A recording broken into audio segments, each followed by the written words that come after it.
Hello, Hi, good how are morning. you? This is Getrude Matshe doing an interview with Rochelle Castle Wilson in New Zealand. Rochelle, welcome. How are you? I'm good. Welcome to you too. How are you?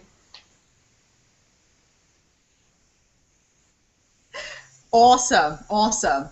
So the Italian Book Club have asked me to interview you today just to talk about your book and what you've been up to since you launched this book. I believe you finished writing your book sometime last year and it's just come on the market very recently.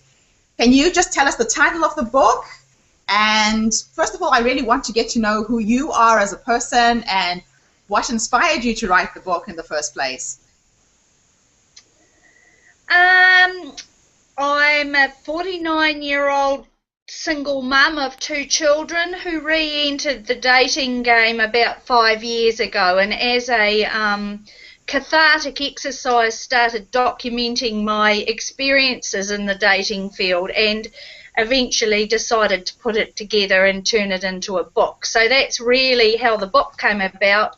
Was launched just a couple of weeks before Christmas, and so it's probably my memoirs, bound up into 120 pages.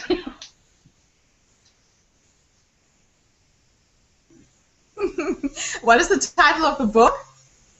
It's called Supremely Solo, Emerging from a Changing Tide.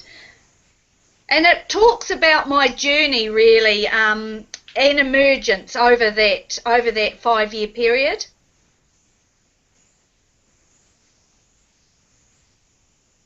So give you little anecdotes in terms of the fun things that you came across when you stepped in a new world after such a long time being, as we say, a market.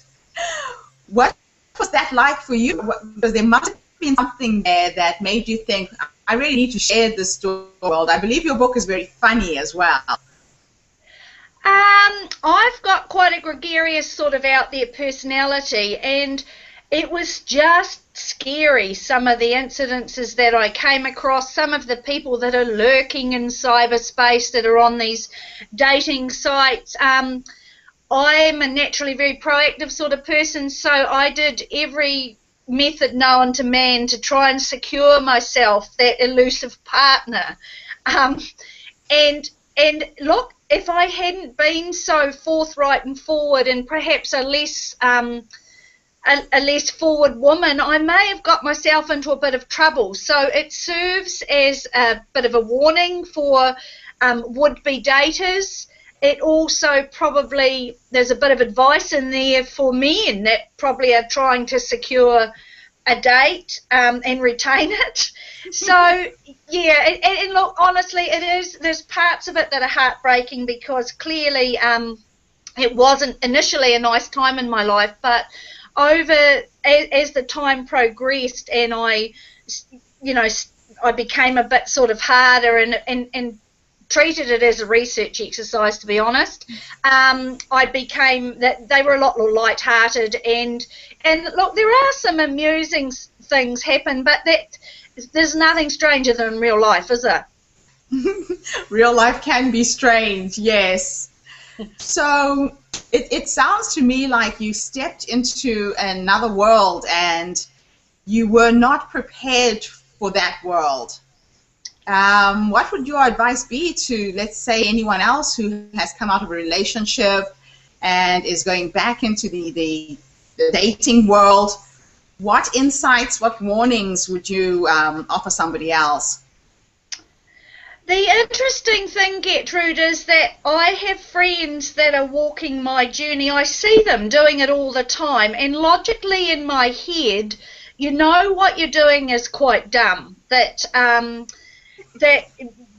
your responses to rejection are something that you just can't control, I guess. And so when I look back, it was quite mad, the desperation that was obviously in me to try and find that person to make me part of a couple or whatever. And and I probably smacked of neediness. No wonder I never sort of found the perfect date. And I see a lot of women and men doing that. The men that I met, they were no different to what I was, but we're all sort of at different stages. So I don't think, the only advice I can give to someone is, look, just be safe about it, because sometimes when you're dealing with emotions and you're pretty spontaneous, I'm pretty spontaneous, I went and did some stupid things really just to cross that experience off my list.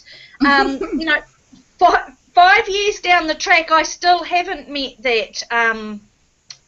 You know, I had 64 dates or something in 4 or 5 years, and I've only met a couple of people I would even consider taking into my you know, innermost circle, and that's been the scary thing for me, is that, you know, I'm normal, and it's a numbers game, and I've been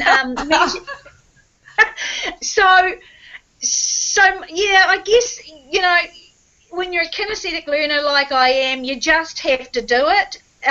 People have told me, this is mad, don't do it, and I'm telling the same things to my friends, but as humans, I think we just have to go and do it, really.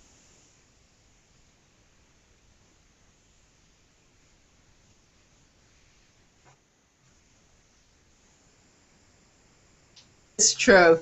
That is true. So what are your plans going forward?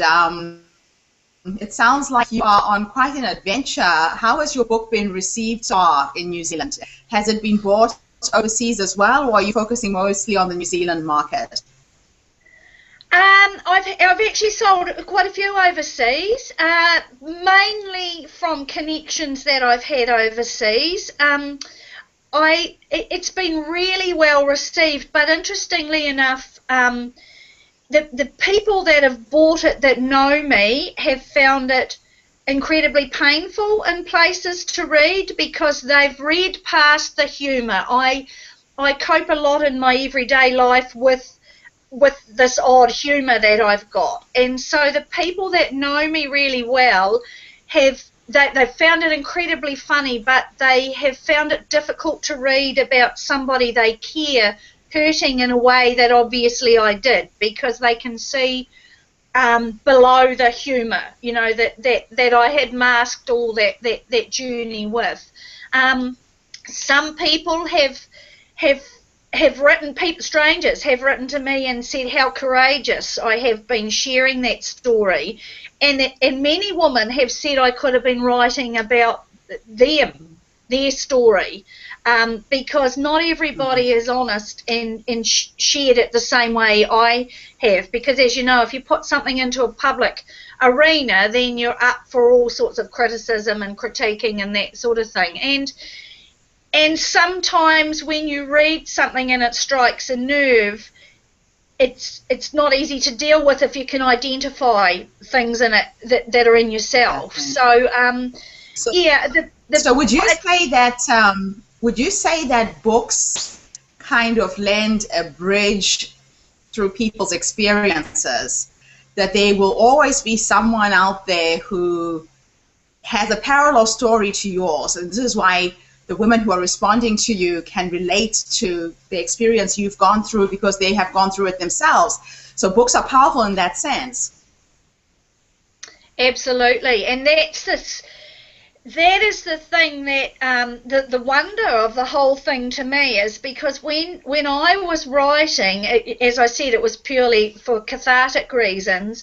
I had no real idea of the impact that my writing would have on other people, if nothing other than making them acknowledge what they've been through, because I am incredibly frank and honest about the whole situation, and a lot of people, I would say the majority of people, walk a similar journey to what I have, but they don't share it. They may share it with their innermost friends, but certainly not in a public forum.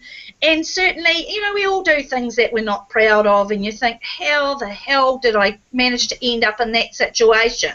But so that's been the incredibly, that's been the wonderful thing about it for me. And every day I think about how vulnerable I've made myself by putting it out there, I get a comment from a woman who says, thank you for doing that. Thank you for having the courage because you've written my story. Wow.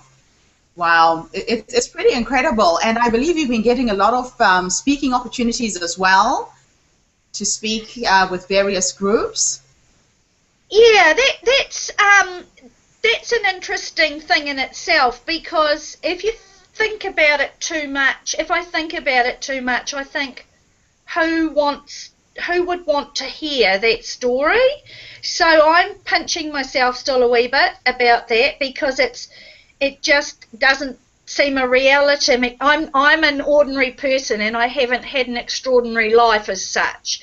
I've just written about the events that have happened in my life, and it always, that's very humbling when people take inspiration in that from you, particularly when you don't see yourself as a particularly inspirational sort of person. So this is going to be a new experience, I guess, again, another new world that you had not even realized you would open up by writing this book, by the sound of it.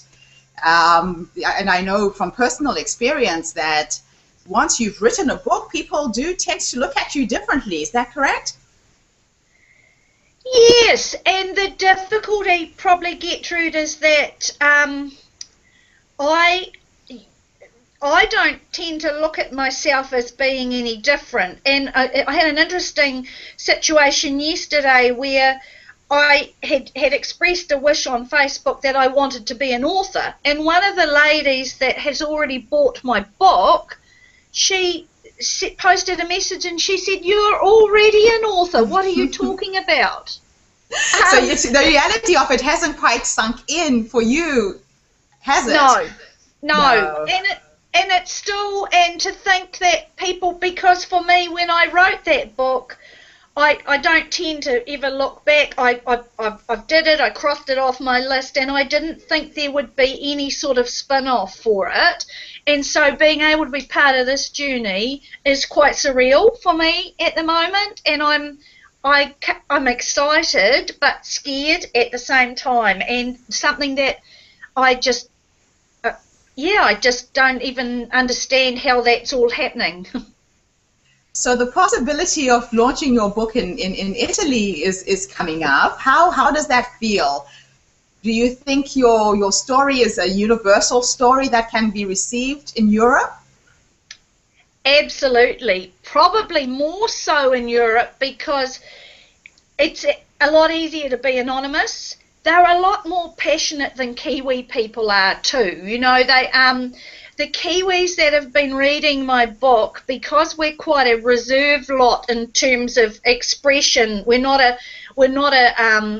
nationality that expresses the same way. Like, European people are generally very passionate. They they